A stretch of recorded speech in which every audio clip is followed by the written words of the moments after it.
Hormuz প্রণালীর ওপর চক্কর দিচ্ছে মার্কিন নজরদারি বিমান। উপসাগরের নীল জলে ভাসছে যুদ্ধ জাহাজের ছায়া।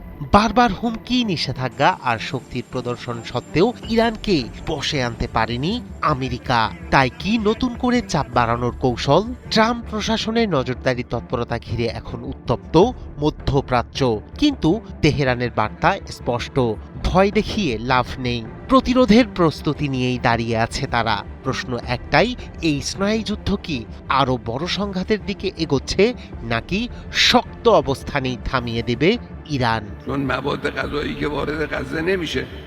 ঝড়ের আগের সেই নিস্তব্ধতা আবারও নেমে এসেছে মধ্যপ্রাচ্যের আকাশে।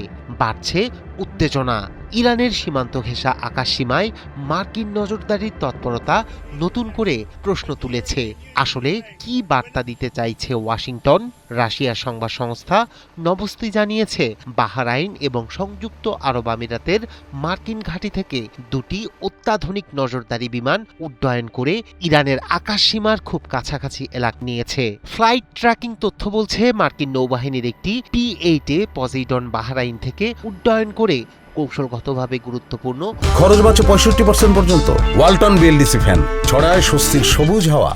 হরমুজ প্রণালীর ওপর টহল দিয়েছে। কয়েকদিনের ব্যবধানে একই ধরনের এটি দ্বিতীয় মিশন। একই সময়ে আবুধাবি থেকে উড্ডয়ন করা নর্থ্রপ গ্রুপম্যান কোম্পানির তৈরি একটি MQ-4C ট্রাইটন ড্রোন ওমান উপসাগরে ইরানের সীমান্তের কাছাকাছি এলাকায় দীর্ঘক্ষণ অবস্থান করে নজরদারি চালায়। বিশ্লেষকদের মতে এই সমন্বিত তৎপরতা কেবল রুটিন মহড়া নয়, বরং রাজনৈতিক বার্তা। জানুয়ারির শেষ দিকে মার্কিন প্রেসিডেন্ট ডোনাল্ড ট্রাম্প ঘোষণা দেন, ইরানের উপকূলে ভেনেজুয়েলার চেয়েও শক্তিশালী নৌবহর মোতায়েন করা হবে। সেই ঘোষণার পর থেকেই হরমুজ প্রণালী ঘিরে সামরিক উপস্থিতি দৃশ্যত বেড়েছে। কিন্তু প্রশ্ন হচ্ছে, এত চাপের পরও কি ইরানকে বশে আনা গেছে? বাস্তবতা হলো, নানা নিষেধাজ্ঞা, সামরিক হুমকি এবং আঞ্চলিক চাপ সত্ত্বেও তার অবস্থান থেকে সরে আসেনি তেহরান। বরং ইসলামী বিপ্লবী গার্ড বাহিনী স্পষ্ট ভাষায় জানিয়েছে, ইরানে হামলা হলে অঞ্চলে থাকা মার্কিন ঘাঁটিগুলো মিসাইল দিয়ে গুঁড়িয়ে দেয়া হবে। তাদের দাবি, প্রতিটি ঘাঁটি এবং মার্কিন নৌযান তাদের নজরদারির আওতায়। হরমুজ প্রণালী বিশ্বের জ্বালানি সরবরাহের জন্য অত্যন্ত স্পর্শকাতর একটি পথ।